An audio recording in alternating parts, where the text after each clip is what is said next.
Welcome to the channel physics में डिजी। हम लोग न्यूक्लियाई टॉपिक पर डिस्कशन कर रहे हैं। न्यूक्लियाई प्लूरल ऑफ न्यूक्लियस, जैसे कि पता है आपको। तो न्यूक्लियस में मेनली हमें पता है प्रोटॉन और न्यूट्रॉन होते हैं। वैसे तो बहुत सारे पार्टिकल्स हैं, लेकिन अब तक प्रोटॉन और न्यूट्रॉन्स उनके बारे में पता है।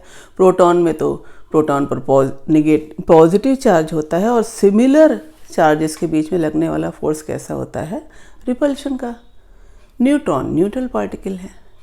तो जो न्यूक्लियॉन्स, इन दोनों का नाम टुगेदर प्रोटॉन और न्यूट्रॉन का है, इनको छोटे से न्यूक्लियस में, जिसका साइज है 10⁻⁻15 मीटर, इस ऑर्डर के न्यूक्लियस में इनको बांधे रखने के लिए क्या ग्रेविटेशनल फोर्स और कोलम्बियन फोर्स दोनों सफिशिएंट हैं? आप सोचिए, ग्रेविटेशनल फोर्स तो फोर्स ऑफ अट्रैक्शन होता है, लेकिन वो बहुत वीक होता है। और जो इलेक्ट्रिकल फोर्स है वो कैसा है? रिपल्शन अट्रैक्शन दोनों, लेकिन न्यूक्लियस के अंदर तो सिर्फ प्रोटॉन प्रोटॉन चार्ज पार्टिकल्स हैं, न्यूट्रॉन तो न्यूट्रल हैं, तो वो रिपल्शन का होगा।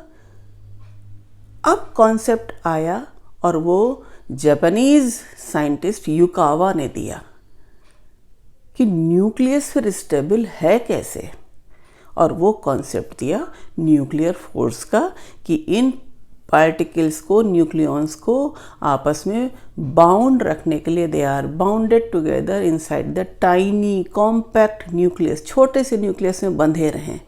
तो एक ऐसा स्ट्रॉन्ग फोर्स ऑफ अट्रैक्शन है जिसको न्यूक्लियर फोर्स कहते हैं, और उसकी उत्पत्ति होती है, उसका जो कॉज ऑफ प्रोडक्शन है वो पाई मेजॉन के पार्टिकल्स के एक्सचेंज की वजह से, न्यूक्लियॉन से उनका एक्सचेंज होता है। पाई मेजॉन पार्टिकल क्या है? ये भी न्यूक्लियस के अंदर पाए जाने वाले पार्टिकल्स हैं। तो न्यूक्लियर फोर्स का कॉन्सेप्ट दिया था युकावा ने न्यूक्लियस की स्टेबिलिटी से रिलेट करने के लिए, कि कैसे स्टेबल हो सकता है। बिना इस फोर्स के हम स्टेबल न्यूक्लियस की कल्पना भी नहीं कर सकते। आज के वीडियो में हम लोग जानेंगे इसी न्यूक्लियर फोर्स की प्रॉपर्टी के बारे में, बाइंडिंग एनर्जी पर nucleon versus mass number curve के बारे में, उससे क्या क्या कंक्लूजन ड्रॉ किए जा सकते हैं, क्या क्या इंफॉर्मेशन मिलती है, और potential energy curve for the distance between to nucleons, उसमें कैसे न्यूक्लियर फोर्स कब अट्रैक्टिव होता है, कैसे चेंज होता है, क्या क्या कंक्लूजन इन्फॉर्मेशन मिलती है। तो वीडियो इंटरेस्टिंग होने वाला है, तो आप शुरू से अंत तक वीडियो को ज़रूर देखिएगा, और हाँ, चैनल ज़रूर सब्सक्राइब कीजिए। तो किसी भी न्यूक्लियस के स्टेबल होने की बहुत बड़ी वजह है nuclear force. Nuclear force strongest force of attraction है, और इसी न्यूक्लियर फोर्स से हम कैसे न्यूक्लियस की स्टेबिलिटी को एक्सप्लेन करते हैं, वो डिपेंड करता है कि वो न्यूक्लियस, उसका साइज क्या है। क्योंकि हर न्यूक्लियस स्टेबल नहीं होता despite of nuclear force present between the nucleons. Nuclear force तो न्यूक्लियॉनों को बांधे रखने के लिए न्यूक्लियस के अंदर लगता है, लेकिन उसके होने के बावजूद भी हर न्यूक्लियस स्टेबल नहीं होता। तो आइए सबसे पहले जान लेते हैं कि न्यूक्लियर फोर्स की प्रॉपर्टीज़ क्या हैं।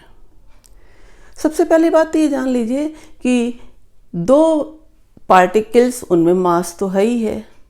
अगर न्यूट्रल है न्यूट्रॉन और पॉजिटिवली चार्ज है प्रोटॉन, तो हमने देखा कि पॉजिटिवली चार्ज या चार्ज पार्टिकल के बीच में इलेक्ट्रिकल फोर्स लगेगा, कोलम्बियन फोर्स, और मासेस की वजह से लगने वाला फोर्स है ग्रेविटेशनल फोर्स। और अगर वो कॉम्पैक्ट न्यूक्लियस के अंदर हैं, दोनों कौन कौन? प्रोटॉन और न्यूट्रॉन, तो वो बंधे रहे आपस में despite of Columbian force of repulsion.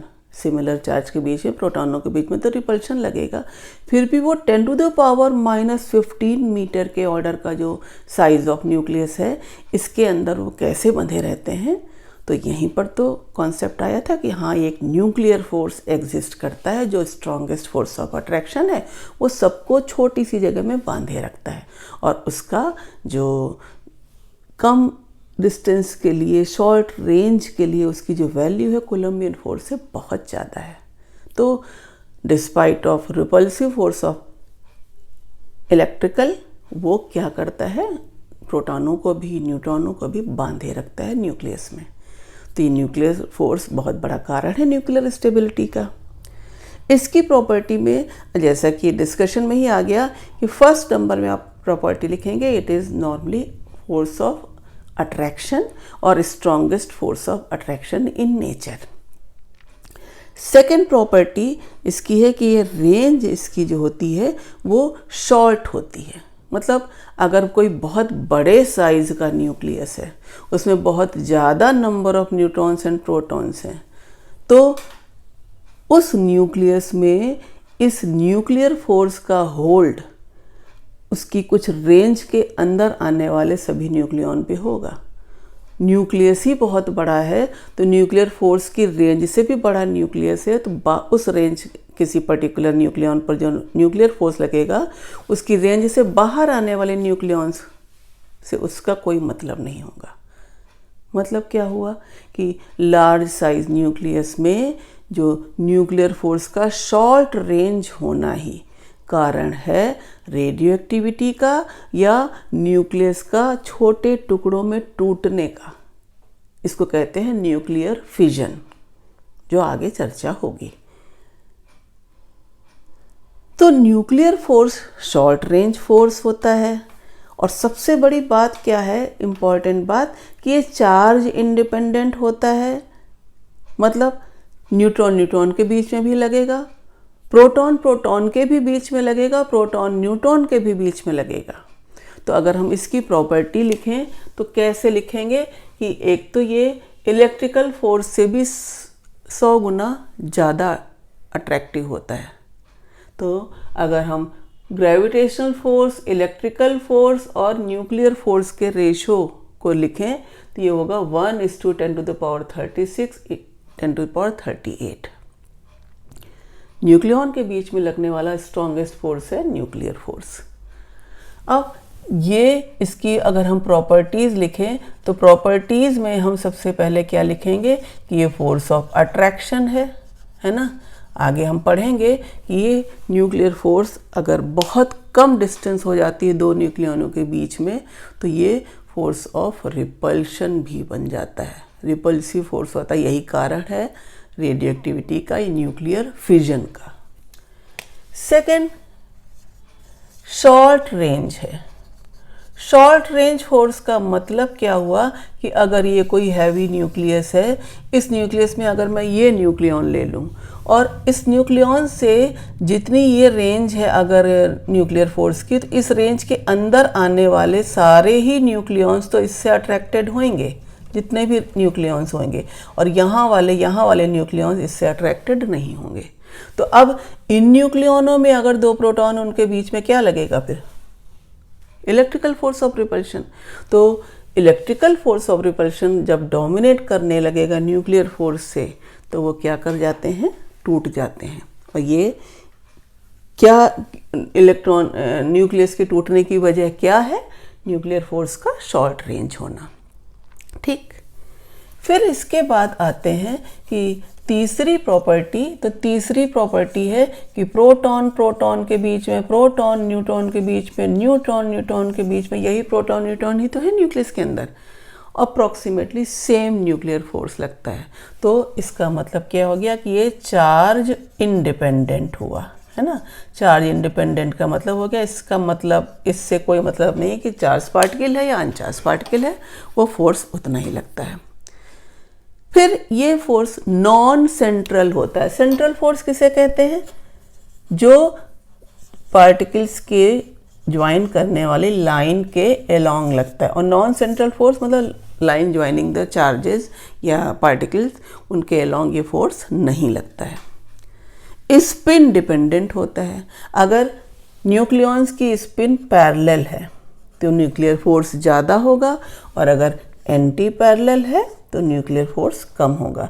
तो ये हो गया स्पिन डिपेंडेंट, है ना।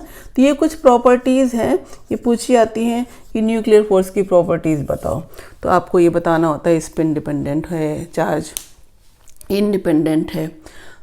फिर सबसे बड़ी बात आती है कि न्यूक्लियर फोर्स को, उसकी कॉन्सेप्ट को हम क्यों जाने, क्यों समझें, क्योंकि तभी तो हम बात करते हैं न्यूक्लियर स्टेबिलिटी की। और एक और फिनोमेनन होता है, इसका नाम है न्यूक्लियर फ्यूजन। तो हमने देखा कि न्यूक्लियस में प्रोटॉन न्यूट्रॉन है, न्यूक्लियर फोर्स बहुत अट्रैक्टिव है, लेकिन इसका शॉर्ट रेंज होना, न्यूक्लियर डिसोसिएशन की बात हो जाती है। वहाँ पर हैवी न्यूक्लियाई अपने 2 या 2 से ज़्यादा पार्ट्स में ब्रेक कर जाता है, तो उसको न्यूक्लियर फ्यूजन कहते हैं। ऐसे ही छोटे छोटे न्यूक्लियाई जब मिलते हैं तो वो एक ऐसा न्यूक्लियाई बनाते हैं जिसकी बाइंडिंग एनर्जी पर न्यूक्लियॉन ज़्यादा होती है। इसका मतलब हो गया कि वो ज़्यादा स्टेबल है। तो न्यूक्लियर फोर्स का मतलब, उसकी प्रॉपर्टी, सब कुछ डिपेंड करता है किसको समझाने के लिए? न्यूक्लियर स्टेबिलिटी को समझाने के लिए। न्यूक्लियर फोर्स की प्रॉपर्टीज़ को समझने के बाद आइए एक इम्पॉर्टेंट कर्व डिस्कस करते हैं, जो है potential energy between two nucleons versus distance between them. तो अब अगर इस कर्व के बारे में बहुत बार क्वेश्चन पूछा जाता है कि जो draw the potential energy curve versus separation between two nucleons, और उसमें बताओ कि कब न्यूक्लियर फोर्स अट्रैक्टिव है, कब रिपल्सिव है, कब पोटेंशियल एनर्जी कितनी है, किस पॉइंट पर पोटेंशियल एनर्जी मिनिमम है, ये सारे क्वेश्चन। अब आप देखिए, ये कर्व वाई एक्सिस पर है पोटेंशियल एनर्जी में, और जिसकी वाई एक्सिस पे पोटेंशियल एनर्जी ली गई है MeV में, ठीक है। और एक्स एक्सिस पर है, ये 0 यहाँ पर है ओरिजिन, और ये जो डिस्टेंस है वो डिस्टेंस बिटवीन टू न्यूक्लियॉन्स है, और उसकी यूनिट क्या है? फेमटोमीटर, फर्मी 10⁻⁻15 मीटर, क्योंकि ये न्यूक्लियस के अंदर न्यूक्लियॉनों के बीच की डिस्टेंस है ना, तो ये है। अब जो पोटेंशियल एनर्जी जो है वो निगेटिव में -100 यहाँ पर लिखी गई है, और ऊपर उतनी डिस्टेंस पर 0 से ऊपर की तरफ +100 और +200, ये MeV में एनर्जी है। क्या होता है कि ये कर्व का शेप ये बताता है, हम इसको देख के क्या कंक्लूजन ड्रॉ कर सकते हैं कि जब 2 न्यूक्लियॉन बहुत दूर हैं, actually nuclear force short range force हमने प्रॉपर्टी में देखा, तो अगर न्यूक्लियॉन्स का सेपरेशन न्यूक्लियर रेंज से ज़्यादा है तो न्यूक्लियर फोर्स का कोई इफेक्ट नहीं उन दोनों के बीच में, इट इज़ नॉट इफेक्टिव। हाँ, जब धीरे धीरे न्यूक्लियॉन के बीच की डिस्टेंस कम हो रही है, तो एक ऐसी डिस्टेंस जहाँ पर जो न्यूक्लियर फोर्स है उसकी वजह से पोटेंशियल एनर्जी मिनिमम हो जाए, वो है ये पॉइंट, और वो डिस्टेंस है 0.8 फेमटोमीटर। तो इस जगह पर पोटेंशियल एनर्जी मिनिमम है। पोटेंशियल एनर्जी फोर्स का रिलेशन कैसे दिया जाता है? F = -du/dr। -du/dr का मतलब क्या हो गया कि rate of change of potential energy with distance, और नेगेटिव साइन के साथ है वो है फोर्स का साइन। अब आप देखो कि अगर ये रीजन यहाँ से लेके यहाँ तक का जो अगर हम देखें वो क्या है, इस डिस्टेंस 0.8 को कहते हैं R0। पहले तो आप ये जान लीजिए, एक न्यूक्लियॉन अगर यहाँ पर सिचुएटेड है और दूसरा न्यूक्लियॉन हम पास ला रहे हैं, तो जब वो न्यूक्लियॉन पास लाते लाते इस डिस्टेंस पर है, तो उस समय उस दोनों के बीच की पोटेंशियल एनर्जी मिनिमम होगी, और डिस्टेंस होगी 0.8 फेमटोमीटर। इससे ज़्यादा डिस्टेंस पर हम देख रहे थे कि न्यूक्लियर फोर्स का नेचर कैसा है? अट्रैक्टिव, तभी तो वो पास आते जा रहे हैं। तो R = R0 पर तो न्यूक्लियर फोर्स 0 है। हाँ, R greater than R0 पर न्यूक्लियर फोर्स कैसा है? अट्रैक्टिव। और इस अट्रैक्शन का आप देख रहे हैं रीजन ये दिखाया गया है, न्यूक्लियर फोर्स अट्रैक्टिव है। अट्रैक्टिव का मतलब है पोटेंशियल एनर्जी निगेटिव। आपने देखा ना, attraction, force of attraction negative side में लिया जाता है, तो यहाँ पर पोटेंशियल एनर्जी भी इसकी वजह से जो है निगेटिव एक्सिस में है। फिर क्या होता है, अगर डिस्टेंस और हम R0 से भी कम कर देते हैं, अब क्या होता है, अगर न्यूक्लियॉन बहुत पास आ जाते हैं इस R0 से कम, तो for R less than R0 कैसा हो जाता है फोर्स का नेचर? रिपल्सिव। और उस समय पोटेंशियल एनर्जी, अब आप यहाँ से देख रहे हैं ये साइन पॉजिटिव। तो एक बात इससे समझ निकल के आती है कि न्यूक्लियर फोर्स बहुत दूर है, अगर दो न्यूक्लियन के बीच की डिस्टेंस बहुत ज़्यादा न्यूक्लियर रेंज से ज़्यादा है तब तो इफेक्टिव नहीं है। ये वर्क करना शुरू कर देता है जब न्यूक्लियन के बीच की डिस्टेंस ऐसी हो कि हाँ वो फोर्स ऑफ अट्रैक्शन उनके बीच में अब लागू हो, और फ्यू फेम्टोमीटर से ज़्यादा होने पर तो इनइफेक्टिव है, और फ्यू फेम्टोमीटर 3 फेम्टोमीटर से कम हो तो धीरे धीरे फोर्स ऑफ अट्रैक्शन बढ़ता जाता है। बढ़ते बढ़ते एक पोजीशन पे हम यहाँ पर देखते हैं कि 0.8 फर्मी, अगर ये डिस्टेंस R0, उनके बीच की डिस्टेंस इतनी कम हो गई तो पोटेंशियल एनर्जी मिनिमम। फिर न्यूक्लियर फोर्स जो है अगर ग्रेटर देन 3 फेम्टोमीटर डिस्टेंस है दो न्यूक्लियनों के बीच में, तो घटते घटते और ज़्यादा डिस्टेंस अगर 3 फेम्टोमीटर या उससे ज़्यादा हो गई तो nuclear force rapidly falls to zero हो जाता है, यानी उसका बाकी के न्यूक्लियन पर कोई असर नहीं रहेगा, वो अपनी रेंज तक ही तो काम करेगा ना, शॉर्ट रेंज फोर्स होता है। ये रीजन है कि binding energy per nucleon constant क्यों हो जाती है। यही रीजन है कि न्यूक्लियर फोर्स की सैचुरेशन प्रॉपर्टी कैसे डिसाइड की जाती है। क्यों कहा जाता है न्यूक्लियर फोर्स में सैचुरेशन प्रॉपर्टी होती है। सैचुरेशन प्रॉपर्टी मतलब न्यूक्लियर फोर्स से बंधने वाले न्यूक्लियॉन्स एक डेफिनेट रेंज के अंदर ही तो इफेक्टिव होंगे। एक न्यूक्लियॉन से अदर न्यूक्लियॉन जो बंधा होगा वो रेंज के अंदर होगा, तब तो न्यूक्लियर फोर्स इफेक्टिव होगा।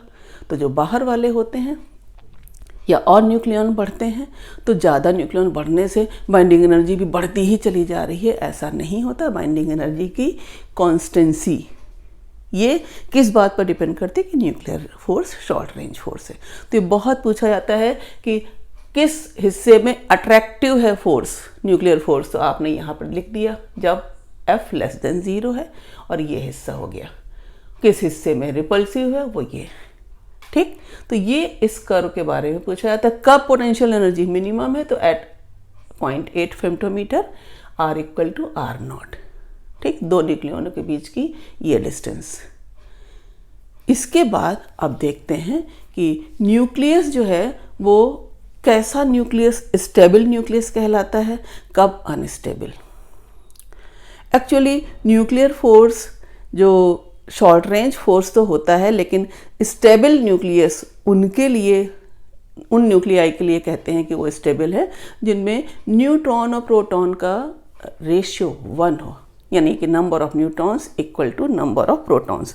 कोई भी न्यूक्लियस स्टेबल होता है इसी शर्त पर कि न्यूट्रॉन्स इक्वल टू प्रोटॉन्स हों। अब देखो, अगर आप छोटे छोटे न्यूक्लियाई लीजिए तो उनमें बाइंडिंग एनर्जी पर न्यूक्लियन कैसे चेंज होती है और उनका ratio binding energy neutron proton का नंबर क्या है, या लाइटर न्यूक्लियाई स्टेबल कैसे हैं, ये बात अगर हम समझें तो बाइंडिंग एनर्जी कर्व को भी समझना ज़्यादा ज़रूरी होगा।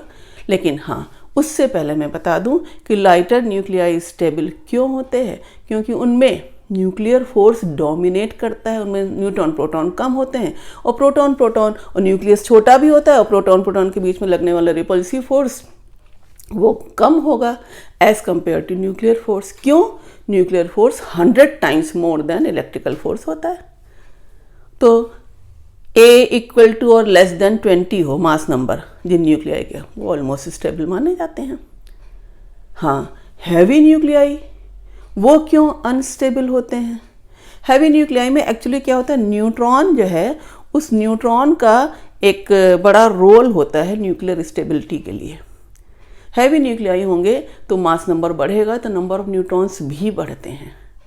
अब क्या होता है, न्यूक्लियर फोर्स वो ज़्यादा नंबर ऑफ पेयर होंगे न्यूक्लियॉन्स के, वो तो सही है, लेकिन उसका जो शॉर्ट रेंज नेचर है उस वजह से क्या हो जाएगा कि उस शॉर्ट रेंज नेचर की वजह से, सैचुरेशन प्रॉपर्टी की वजह से, जो ज़्यादा नंबर ऑफ न्यूट्रॉन्स हैं वो न्यूट्रॉन्स और जो प्रोटॉन्स हैं उनके बीच में देखेंगे तो प्रोटॉन के बीच में जो शॉर्ट रेंज के बाहर हैं उसी विद इन न्यूक्लियस जिनके बीच की distance short range nuclear force की शॉर्ट रेंज जो डिस्टेंस है उससे ज़्यादा है, तो कोलम्बियन फोर्स डोमिनेट करने लगता है। कोलम्बियन फोर्स तो लॉन्ग रेंज है, उसके लिए रेंज मायने नहीं रखती। बहुत ज़्यादा डिस्टेंस के बीच में भी चार्जेस के बीच में कोलम्बियन फोर्स लगता है तो रिपल्सिव फोर्स ज़्यादा लगता है। तो हैवी न्यूक्लियाई क्या होते हैं? वो अनस्टेबल होते हैं। हम उसको कैसे बता सकते हैं कि हैवी न्यूक्लियाई अनस्टेबिलिटी से स्टेबिलिटी लाने की कोशिश कैसे करता है?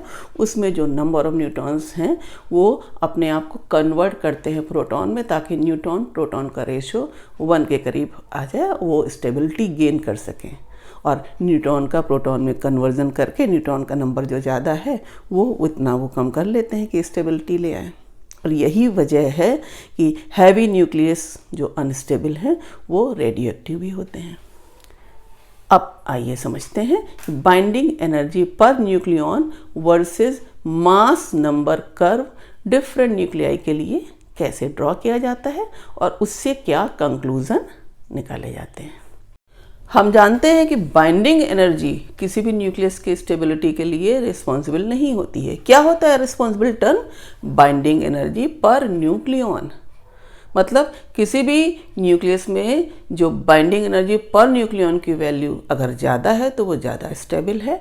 जिस न्यूक्लियस के लिए बाइंडिंग एनर्जी पर न्यूक्लियॉन कम है वो लेस स्टेबल है। मतलब क्या हुआ? Binding energy determines nuclear stability of a nucleus, है ना। इसका कर्व कैसे ड्रॉ करते हैं और इससे क्या ऑब्जर्वेशन और क्या कंक्लूजन ड्रॉ करते हैं? तो उसको ड्रॉ करने का तरीका है एक। सबसे पहले आप देखिए, ये वाई एक्सिस पर बाइंडिंग एनर्जी पर न्यूक्लियॉन इन MeV लिया जाता है और एक्स एक्सिस पर मास नंबर। तो लाइटर न्यूक्लियाई अधिकतर क्या होते हैं? लेस देन 25, लेस देन 20 जिनका मास नंबर हो, तो उनकी बाइंडिंग एनर्जी के लिए हम क्या करते हैं, यहाँ पर एक्स एक्सिस पर मार्क करते हैं ओरिजिन के बाद से 25 मास नंबर, फिर उससे ही उतने ही डिस्टेंस पर 50। तो अगर हम 50 के बाकी गैप कर लें तो ये 50, फिर ये 100, 150, 200, फिर 250 एंड अदर। 25 को मार्क करना इसलिए ज़रूरी है कि अगर आप देखोगे तो लाइटर न्यूक्लियाई में तो ये ड्यूटेरियम, ट्राइटियम, ये lithium, helium, carbon, oxygen 16, oxygen 18, ये नाइट्रोजन 14, आयरन, ये सारे जो दिखाए गए हैं। तो यहाँ तक आयरन का मास नंबर ऊपर लिखा, सबके ऊपर मास नंबर। तो आप देख रहे हैं 2, 3, 6, 4, 13, 14, 16, यहाँ तक तो विद इन 25 है। तो आपको बनाने में आसानी रहेगी। एग्जाम में क्या होता है, बच्चे पता नहीं कैसे एक्सिस बनाई, एक्सिस बनाने के बाद यूं बढ़ते चले जा रहे हैं और यहाँ पर आप देख रहे हो कि ये तो आपकी मास नंबर की वाली एक्सिस जो है वो 25 से अंदर होनी चाहिए ना। इसलिए इसको ध्यान रखना बड़ा ज़रूरी होता है इस कर्व को बनाने में। सबसे पहली चीज़ बनाने का तरीका क्या है कि अब आप इसकी बाइंडिंग एनर्जी पर न्यूक्लियॉन को देख के याद, इसको कर्व को याद करने का तरीका ये है कि आप देखो कि 0 से जैसे मैंने बनाया तो 2, 4, 6, 8, 10 MeV तक, और मैक्सिमम बाइंडिंग एनर्जी जो होती है वो आयरन की, निकल की पाई गई है 8.8 MeV बाइंडिंग एनर्जी पर न्यूक्लियॉन इसके अराउंड। तो आप 8.8 MeV से, या लगभग ये देखिए मैंने 8 और 10 के बीच में ये पॉइंट लिया है, तो इससे ज़्यादा ऊपर कर्व जाए ही ना। और वहाँ पर आपने आयरन मोस्ट स्टेबल एलिमेंट माना गया, क्योंकि जिसकी बाइंडिंग एनर्जी पर न्यूक्लियॉन ज़्यादा है वो मोस्ट स्टेबल हो गया। तो आपको ड्रॉ करना है। अब ये जो कर्व ड्रॉ किया गया है उस कर्व की खास बात देखिए। कर्व को देखने से लग रहा है कि जो इसमें लेस देन 25 पर जो लाइटर न्यूक्लियाई हैं उसमें उनकी बाइंडिंग एनर्जी पर न्यूक्लियॉन जो होती है वो एक खास ये देखने को मिलती है कि नेबरिंग एटम से उनकी बाइंडिंग एनर्जी पर न्यूक्लियॉन ज़्यादा है। जैसे आप देखिए कि यहाँ पर जो हीलियम है उसकी बाइंडिंग एनर्जी, उसका भले ही मास नंबर 4 है लेकिन उसकी बाइंडिंग एनर्जी लिथियम से ज़्यादा है। Hydrogen, helium, lithium, beryllium, boron ऐसे चलते हैं ना पीरियोडिक टेबल में। ठीक इसी तरीके से कार्बन 12 है मास नंबर, लेकिन उसकी बाइंडिंग एनर्जी पर न्यूक्लियॉन ज़्यादा है नाइट्रोजन के कंपैरिजन में, नाइट्रोजन 14। ठीक इसी तरीके से ऑक्सीजन 16 और ऑक्सीजन 18, तो 16 की ज़्यादा है और 18 की कम है। तो एक पॉइंट ये लिखा है कि some nuclei having mass number between 3 and 20 have large binding energy per nuclei as compare to their neighbour nuclei. उनके एग्जाम्पल जैसे लिखे हीलियम, बेरिलियम, कार्बन, ऑक्सीजन। तो ये क्या है, ज़्यादा स्टेबल है अपने नेबर न्यूक्लियाई से। तो ये कुछ पीक्स ऐसे बना दी जाती हैं। तो ये पीक्स क्या शो करती हैं कि ये कुछ ऐसे न्यूक्लियाई हैं जिनकी बाइंडिंग एनर्जी मास नंबर से रिलेट नहीं कर रही, बाइंडिंग एनर्जी पर न्यूक्लियन ही ज़्यादा है। देखिए हीलियम के मास नंबर तो 4 है, लेकिन binding energy per nucleon lithium से ज़्यादा है। अच्छा, सेकंड बात क्या इसमें देखी जाती है कि जो बीच वाला हिस्सा है वो ऑलमोस्ट बहुत कम वेरिएशन वाला है बाइंडिंग एनर्जी पर न्यूक्लियन का।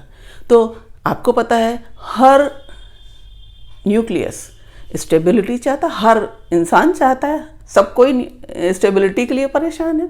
तो न्यूक्लियस में जो binding energy per nucleon curve है, उस कर्व में जो ये फ्लैट रीजन है उसमें average binding energy per nucleon अगर वो 8.5 तक है तो माना जाता है कि यहाँ इस रेंज के अंदर 8.5 MeV पर न्यूक्लियन जो बाइंडिंग एनर्जी है, उस रीजन वाले जो न्यूक्लियाई हैं वो ऑलमोस्ट स्टेबल माने जाते हैं। और उसी में सबसे ज़्यादा बाइंडिंग एनर्जी है इसी आयरन की, तो iron is the maximum stable element. अब क्या होता है, मास नंबर अगर और बढ़ता है तो एक मास नंबर की जो वैल्यू जब बढ़ती जाती है तो हम देखते हैं कि बाइंडिंग एनर्जी पर न्यूक्लियन फिर से घटने लगती है। जैसे ये यूरेनियम है, इसका मास नंबर है 238, लेकिन इसकी बाइंडिंग एनर्जी अगर आप यहाँ से देखें तो ये आती है अराउंड 7.6 MeV। तो ये कर्व को बनाने के बहुत आपको पहले मार्क कर लेना चाहिए as per binding energy on y axis and as per mass number on x axis, और उन बाइंडिंग एनर्जी के हिसाब से फिर आपको ये कर्व ब्लैक से जैसे ड्रॉ किया गया ऐसे ड्रॉ कर लेते हैं, मास नंबर एक्स एक्सिस पर और binding energy per nucleon MeV में वाई एक्सिस पर। इस ग्राफ को देखकर सबसे पहले आप बताते हो कि जो लाइटर न्यूक्लियाई की बात हो गई, उसके बाद जो 30 से 170 के बीच के मास नंबर वाले जितने भी न्यूक्लियाई हैं उनकी binding energy per nucleon almost constant है, तो वो उनकी बाइंडिंग एनर्जी वो स्टेबल माने जाएंगे। उनमें मैक्सिमम स्टेबल है 8.8 के अराउंड है, 8.78 MeV आयरन की। सेकेंड ऑब्जर्वेशन क्या है कि बाइंडिंग एनर्जी जो है वो इस फ्लैटर रीजन से लेफ्ट में आओ तब भी घटती है या कम है, और राइट में जाओ मोर मास नंबर के लिए तब भी कम होती है। तो सेकेंड ऑब्जर्वेशन क्या है कि binding energy per nucleon is lower for both lighter nuclei and heavy nuclei. Lighter माना गया है A less than 30, mass number 30 से कम हो, और हैवियर 170 से ज़्यादा। तो ये स्टेबल रीजन वाला है 30 से 170 एटॉमिक मास नंबर वाला रीजन। इससे कंक्लूजन क्या निकालते हैं कि जो लाइटर न्यूक्लियाई हैं वो फ्यूज होकर ऐसा कुछ हैवियर न्यूक्लियाई बनाते हैं जिसकी बाइंडिंग एनर्जी पर न्यूक्लियन ज़्यादा होती है इन लाइटर न्यूक्लियाई की बाइंडिंग एनर्जी पर न्यूक्लियन से। वही स्टेबल न्यूक्लियर ज़्यादा स्टेबल होगा वो, और इसी दो लाइटर न्यूक्लियाई को फ्यूज़ करके हैवी न्यूक्लियाई बनाने को कहते हैं न्यूक्लियर फ्यूजन। और इसमें भी बहुत एनर्जी रिलीज़ होती है। जैसे अगर कोई एक न्यूक्लियाई है A, दूसरा है B, इसने मिलके बनाया C। अब अगर हम इसमें ले लें कि इसके मास नंबर है 2, इसका मास नंबर है 4, और इसकी बाइंडिंग एनर्जी पर न्यूक्लियन है 3, इसके भी अगर 3 है, और इसका अगर 6 है और इसकी बाइंडिंग एनर्जी पर न्यूक्लियन 6 है, तो आप देखिए फ्यूज़न में भी एनर्जी रिलीज़ होती है। कैसे, अगर यहाँ पे 3 पर न्यूक्लियन है तो 2 है मास नंबर, तो कितनी हो जाएगी 6 MeV। इसकी कितनी हो जाएगी 4 × 3 12 MeV। ये मास नंबर ऊपर लिखा जाता है ना, और ये बाइंडिंग एनर्जी पर न्यूक्लियन है, तो 3 × 2 = 6 और ये 12 कितनी हो गई 18। तो रिएक्टेंट जो हैं वो उनकी बाइंडिंग एनर्जी पर न्यूक्लियन 18 ही तो आई, 12 और 6, और मिल कितनी रही है, इसका मास नंबर है 6 और ये कितना है 6 MeV पर न्यूक्लियन 36। तो कितनी बाइंडिंग एनर्जी पर न्यूक्लियन जो है वो, इसके अलावा इसमें फ्यूज़न में तो कुछ एनर्जी जो रिलीज़ होती है उसको हम कहते हैं Q वैल्यू या एनर्जी रिलीज्ड। तो आप देख रहे हैं कि 36 है और कितनी है यहाँ पर 18, तो 18 MeV रिलीज होगी। तो न्यूक्लियर फ्यूज़न क्यों होता है, टू गेन स्टेबिलिटी। भाई ये पूरा का पूरा कर्व ही स्टेबिलिटी डिसाइड करने के लिए तो ड्रॉ किया जाता है कि किस न्यूक्लियाई की कैसी स्टेबिलिटी है। अब इसी कर्व से देखकर हम इस फ्लैट रीजन से पहले वाले में लाइटर न्यूक्लियाई के फ्यूज़ होकर ऐसा न्यूक्लियाई बनाया जिसकी बाइंडिंग एनर्जी पर न्यूक्लियन ज़्यादा है और एनर्जी जितनी एक्सिस वाली है वही तो रिलीज हो रही है। अब देखिए हैवियर न्यूक्लियाई, तो अब हैवियर न्यूक्लियाई की अगर हम बात करें तो हैवियर न्यूक्लियाई में अगर हम ये 238 के बजाय मान लेते हैं इसका कि ये मान लीजिए 240 वाला है, ठीक है, और ये ब्रोकन हो रहा है किसी भी दो उसमें मान लीजिए x और y में, ठीक, और दोनों अगर ऑलमोस्ट इक्वल मास नंबर के हैं तो मान लीजिए 120 के हैं, तो ये एग्जाम्पल दिया जाता है कि इसकी जो बाइंडिंग एनर्जी पर न्यूक्लियन है जैसे यूरेनियम की होती है, अगर वही रख ली जाए तो दिस इज 7.6 MeV, और इनकी जो बाइंडिंग एनर्जी पर न्यूक्लियन है, जो फ्रैगमेंट्स हैं जो डिसोसिएशन होने के बाद जो न्यूक्लियर फोर्स से बने हैं, इनकी बाइंडिंग एनर्जी पर न्यूक्लियन आती है 8.5। तो आप देख रहे हैं कि अगर इन दोनों की बाइंडिंग एनर्जी पर न्यूक्लियन है 8.5 MeV, तो बाइंडिंग एनर्जी पर न्यूक्लियन बढ़ी ना, कितनी बढ़ी, 7.6 से 8.5, कितना हो गया, 0.9 का डिफरेंस, और पर न्यूक्लियन है 0.9 का डिफरेंस, तो कितना है, कितनी बाइंडिंग एनर्जी निकलेगी, ये तो एक न्यूक्लियस की है और यहाँ पर कितना है मास नंबर 240, तो कितनी इंक्रीज हो गई, 0.9 इंटू 240 MeV। तो अब आप देख रहे हैं कि अगर दिस इंटू दिस करें और यहाँ पर जो दिस इंटू दिस करें उसका डिफरेंस निकालना है, तो हमने डायरेक्ट निकाल लिया कि पर न्यूक्लियन बाइंडिंग एनर्जी बढ़ी है, तो कितने न्यूक्लियन है 240, तो कितनी आ जाएगी ये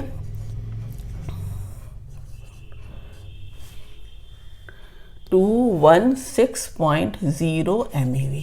तो अब आप देखते हो अगर आप पढ़ोगे न्यूक्लियर फिजन तो यही आता भी है कि यूरेनियम जो है अगर वो दो फ्रैगमेंट्स में ब्रेक करता है तो उसमें जो एनर्जी रिलीज होती है अराउंड 200 होती है। तो अब आप देख रहे हैं कि 216 MeV एक न्यूक्लियाई दे रहा है यूरेनियम का, है ना, जिसका मास नंबर है 240 के अराउंड। तो आप सोचिए कि कितनी एनॉर्मस एनर्जी रिलीज होती है न्यूक्लियर फिजन में। तो बाइंडिंग एनर्जी पर nucleon versus mass number curve से कंक्लूजन क्या ड्रॉ किए जाते हैं कि what is the reason behind nuclear fusion. Lighter nuclei fuse होकर मोर स्टेबल न्यूक्लियाई बनाते हैं, slightly somewhat heavier nuclei to get stability. What is the reason for nuclear fission, heavy nuclei break करके एक lighter nuclei बनाते हैं ताकि वो ज़्यादा स्टेबिलिटी वाले न्यूक्लियाई हों, जैसे इसकी स्टेबिलिटी से इनकी स्टेबिलिटी ज़्यादा है। तो इस बाइंडिंग एनर्जी कर्व से कौन से ऑलमोस्ट स्टेबल न्यूक्लियाई है, किनका फ्यूज़न होना है, किनका डिसोसिएशन होना है, फिजन होना है, मैक्सिमम बाइंडिंग एनर्जी किसकी है, ये सारी चीज़ें पता करते हैं। और सबसे बड़ी बात कि इसमें भी हम देखते हैं कि मास नंबर तो बढ़ता जा रहा है तो बहुत ज़्यादा स्टेबल हो, तो ये नहीं होता है। क्या होता है, मास नंबर बढ़ने से, बाइंडिंग एनर्जी बढ़ने से स्टेबिलिटी का रोल, स्टेबिलिटी हम ये नहीं कह सकते कि ज़्यादा होगा। हमने देखा तो इसका मास नंबर तो 238 है, आयरन का कितना है 56 है, लेकिन स्टेबल कौन ज़्यादा है, आयरन। क्यों, क्योंकि आयरन की बाइंडिंग एनर्जी पर न्यूक्लियन है 8.8, यहाँ पर इसकी बाइंडिंग एनर्जी है 8.8 MeV के अराउंड पर न्यूक्लियन और इसकी है 7.6 MeV पर न्यूक्लियन। तो मास नंबर नहीं, बाइंडिंग एनर्जी पर न्यूक्लियन जो है वो स्टेबिलिटी के लिए बहुत बड़ा फैक्टर है। तो आज हमने देखा binding energy curve, binding energy पर न्यूक्लियन वर्सेस मास नंबर, और potential energy versus distance between two nucleons, दोनों कर्व कैसे ड्रॉ किए जाते हैं और उनसे क्या क्या कंक्लूजन ड्रॉ किए जाते हैं। उम्मीद करती हूँ कि वीडियो आपको ज़रूर पसंद आएगा। Thank you.